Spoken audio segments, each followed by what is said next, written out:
করছে। এই বসুন তো, বসুন, আপনারা সব জায়গায় গিয়ে এরকম করেন, বসুন।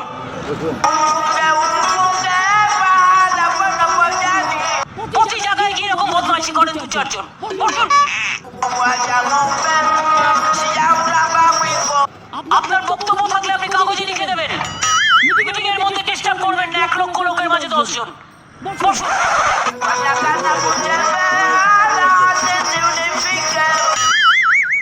আপনি মিটিংকে নষ্ট করার অধিকার আপনাকে কে দিচ্ছে? বসুন। কারা এরা? আমি তো বুঝতেও পারছি না। Who are these people?